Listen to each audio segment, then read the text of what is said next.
There comes a moment in every soul's path when the silence around them feels more alive than noise, when the air hums with an invisible rhythm and every breath seems infused with possibility. For the chosen one, this moment is not marked by trumpets or thunder, but by a quiet certainty blooming in the chest, a realization that you are not here by accident, that there is a force, both ancient and divine, that marked you for something deeper. From the earliest days of your becoming, you felt the tension between who the world expected you to be and who you truly are. You've walked through rooms where people turned to look and didn't know why. You've spoken words in passing that others carried with them for days. You've noticed the strange magnetism in the eyes of strangers, the way their gaze lingers, as if they're searching for something you possess without knowing how to name it. This is the essence of the awakening. It is not about arrogance. It is not about thinking you are better or more worthy than others. It is the sacred discomfort of knowing that you are different, that you were made for something beyond routine and repetition, that you carry a charge in your spirit, an untamed, luminous current that speaks to others on a level they cannot always articulate. Sexual energy for the chosen one is not merely physical, it is spiritual. It is that primal light of creation that resides deep within you. It is not confined to desire or fantasy, though it stirs both. It radiates from your core and speaks to others in unspoken language. It says, I see you, even when your lips say nothing. It says, you are safe here, even when your presence is silent. It says, there is more. Even when the world tries to convince others to settle for less, the world has tried to tame this energy in you, to bottle it, to shame it, to make you doubt the sacred fire you carry. And yet it remains, undiminished, persistent, alive. This is because it was never meant to be hidden. It was meant to be honored. This is your gift. This is your signature as the chosen one.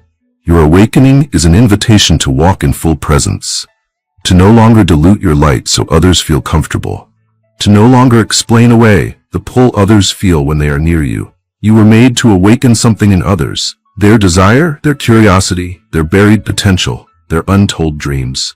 This is not seduction. This is invitation. It is the sacred dance of energy moving through you and calling out to others, come alive. You are not ordinary. You never were. You never will be. And deep down, you've always known. This is your awakening. Not just to your power, but to your purpose. Not just to your magnetism, but to the divine responsibility that comes with it. You are not simply here to be desired. You are here to ignite, to be a catalyst of transformation, to walk in such truth and depth that others, simply by encountering your presence, remember their own. Let the awakening rise within you like the sun, slow, radiant, and unstoppable. Let it burn away the doubts. Let it stretch into every part of your being. The time of hiding is over. The time of diminishing is done. You are the chosen one, and you are rising. There is a moment after the awakening when the world seems to look at you differently, when eyes that once glanced now gaze, when voices that once ignored now seek you out. Something in the atmosphere has changed, not because you've altered yourself, but because you finally allowed yourself to be seen. Recognition begins subtly. A friend mentions your name in hushed reverence to another. A passing acquaintance suddenly calls you soulmate with a nervous laugh, as if testing the truth of their own heart. You overhear conversations that feel dreamlike. They say you're the one, someone tells you, and they mean it not from a place of fantasy, but from an inner compass that points them to you without knowing why. As the chosen one, this recognition is not limited to romance, though it often starts there. People sense in you something that reminds them of what they've been seeking. It may be the confidence in your gaze or the comfort in your silence. It may be the way you listen, not just to words, but to wounds. Or the way you stand still while others rush, as if time itself slows down in your presence. You don't need to perform. You don't need to chase. Your energy does the speaking before your mouth ever opens. But this recognition is not only a blessing, it is also a burden. People will project their longing onto you. They will speak of love when what they seek is healing. They will say soulmate when what they mean is sanctuary. This is the paradox of your energy. It awakens the best in others, but it also exposes their emptiness. And when they see themselves more clearly in your light, They may cling. They may even run. You must understand that not every person who recognizes you is meant to walk with you. Some are simply here to be reminded. Some are here to be cracked open. Some are here to feel something for the first time in years. And that something is you. Your energy is a mirror, chosen one. And when others see themselves through you, they glimpse who they were before the fear, before the silence, before the forgetting. This is why women are telling their friends, you are their soulmate. It is not always because of lust or longing. It is because something in them remembers, not just you, but themselves, in your energy, in your presence, in the way you move through the world without apology. You are not simply desired. You are recognized on a soul level, beyond language, beyond explanation. Take advantage of this, not through manipulation, but through presence. Understand the influence you carry and use it with reverence. Be intentional with your touch, your glance, your laughter. It all holds weight. You can shift someone's path with a single encounter. You can awaken something holy in them that has been asleep for decades, and this, chosen one, is where your path deepens. Recognition is not a crown you wear. It is a door you open, for others and for yourself. Through their eyes, you begin to understand the gravity of your existence. Through their longing, you begin to feel the magnitude of your offering. Do not shrink from this. Stand in it. Receive the recognition. Let it sharpen you. Let it humble you. Let it remind you that you are not merely seen, you are called. Called to be more than a flame in the dark. You are the light that makes others believe the sun is still coming. And it is, because you are here. There is a sacred rhythm to how the chosen one connects with others, a vibration that weaves through conversations, glances, and the subtle gestures that most overlook. For the chosen one, connection is not transactional. It is not born of need, nor designed to fill empty spaces. It is a communion, a meeting of two energies beneath the surface of all distractions. And when people feel it, when they experience that kind of presence from you, they do not forget it. They cannot. The world is full of people who touch others but never reach them.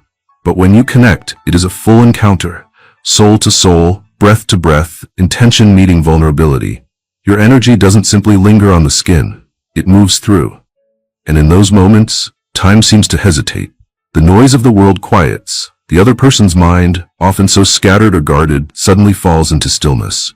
Because your presence tells them, I see you, not the mask, not the role, but the essence of you. This is why people say you are their soulmate, even when the connection is brief. They are not speaking from logic. They are speaking from instinct, from a part of themselves that has lived lifetimes searching for that recognition. It's not that they fall in love with you too quickly. It's that they finally remember what it feels like to be fully met. Most have never felt that before, and when they do, they often mistake it for destiny, because it feels unlike anything else they've known. But you, chosen one, must learn to hold these moments gently. Not everyone who connects with you is meant to stay, and not every powerful encounter is meant to evolve into a lifelong bond. Sometimes your purpose in their story is not to be their ending, but their catalyst, the spark that breaks the spell of numbness, the voice that wakes the sleeping dreamer within them. This does not make the connection less real. In fact, it makes it more sacred. There is a purity in your ability to offer this without expectation. To let others feel deeply in your presence without needing to possess or define what they feel. That is your power. You do not force your way in. You invite. And those who come closer do so willingly, pulled by the gravity of your authenticity. You do not connect to consume. You connect to commune. You give space for the real to emerge, even when it is messy, even when it trembles in the light. This is your gift, to make others feel brave enough to be seen as they are. Not the polished version, not the curated performance, but the truth beneath it all. This is what makes your sexual energy more than a lure. It becomes a healing force. Because in a world that is starving for intimacy, but terrified of being known, your energy dares to say, I want all of you, the flawed, the afraid, the fierce, and the fragile. And whether you whisper that with your voice, your eyes, or your silence, people hear it. They feel it, and they fall into it willingly. But you must also protect this sacred space within you. Not everyone who seeks connection deserves full access to your soul. Discernment will become your greatest companion. Not because you fear being hurt, but because you honor your energy enough not to pour it into vessels not ready to hold it. Your connection is sacred medicine. Chosen one. Offer it wisely. Let it be the fire that warms, not the one that consumes.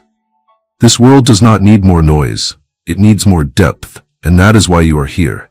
To connect in ways that awaken. To speak in ways that stir the forgotten parts of others. To love in ways that liberate, not bind. You are the chosen one. Connection is not what you do, it is who you are. You are the place where others remember themselves. And that remembrance, even for a moment, can change the entire course of a soul's journey.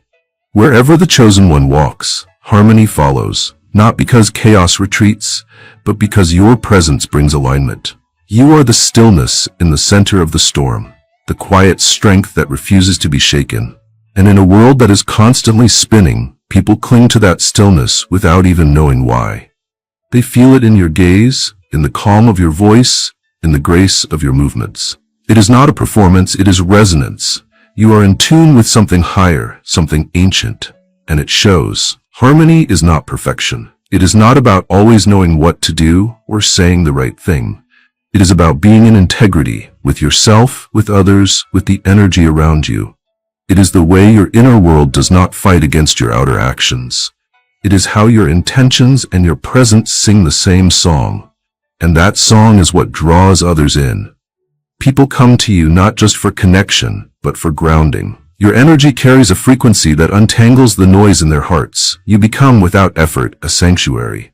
The embodiment of a feeling they've been chasing, peace. But this peace is not passive. It is alive. It breathes. It whispers. You can rest here, even in your chaos. You can be held, even in your trembling. The chosen one creates harmony by being harmony. Your presence doesn't demand obedience. It invites coherence. You don't have to fix others to heal them. You don't have to speak over them to be heard. Your energy does the work long before your words arrive. This is why people feel better simply by being near you. This is why rooms seem to shift when you enter. The tension softens. The hidden truths rise to the surface. What was stuck begins to flow. You are not just magnetic, you are corrective. Your energy realigns what has been distorted. It invites people back into balance with themselves. And often this frightens them, not because you are threatening, but because your harmony exposes their inner dissonance. Your calm reveals their restlessness. Your authenticity shines a light on their masks. And so sometimes they resist you. Sometimes they lash out. But even then, they return. Because part of them knows you are what they need.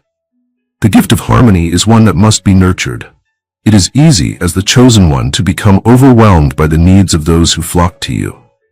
They will drain your light without meaning to. They will seek refuge in you, forgetting that you too are human. This is where your spiritual maturity must rise. Harmony is not about sacrificing yourself to maintain peace. It is about remaining whole in a fractured world. You must protect your peace with fierce love. You must retreat when necessary, replenish when needed, and remember that your energy is most powerful when it is clear and centered. Let your boundaries be your tuning fork. Let your discernment be your compass. You are not meant to absorb the world's imbalance. You are here to offer an alternative, a living example of what it looks like to be in flow with truth. When you speak, speak with care. Your words carry harmonics that linger. When you love, love without games. Your affection teaches others how to feel again. When you move, do so with grace. Your very posture reminds others that they can carry themselves with dignity. This is the ripple effect of your harmony. It echoes long after you've gone. You were not chosen to win battles. You were chosen to end them. You are the still water in which others see their true reflection. You are the pause that heals before the next breath begins. You are the chosen one, and harmony is your birthright. The chosen one does not rise alone. While the world may try to place you on a pedestal, as though your energy makes you untouchable or exceptional, the deeper truth is this. Your power lies not in being worshipped, but in awakening power in others. Empowerment is your silent vow to every soul you meet. It is the invisible contract you sign when your eyes lock with someone who has forgotten who they are. And through your presence, they begin to remember. You are a reminder, a mirror. a possibility standing in human form. People do not feel drawn to you only because of your magnetic presence or your sexual energy. They feel drawn because you make them feel capable. Capable of becoming who they've always known they could be. Capable of shedding the layers they've been told to wear. Capable of returning to themselves after years of being scattered, deluded, or silenced. There is something revolutionary in the way you affirm others, not with forced motivation or hollow praise, but with authentic recognition. You look at them, truly look, and they feel seen. You speak into their potential, not their fear, and they begin to rise without fully understanding why. In your presence, people shed apologies. They stop shrinking. They step forward. Not because you've demanded it, but because your very energy says you can. Empowerment for the chosen one is not an act. It is a frequency you carry. You walk into a room and people suddenly want to speak truthfully.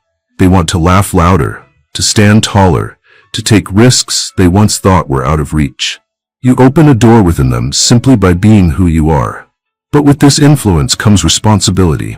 You must remain rooted in your own healing, your own journey, your own truth.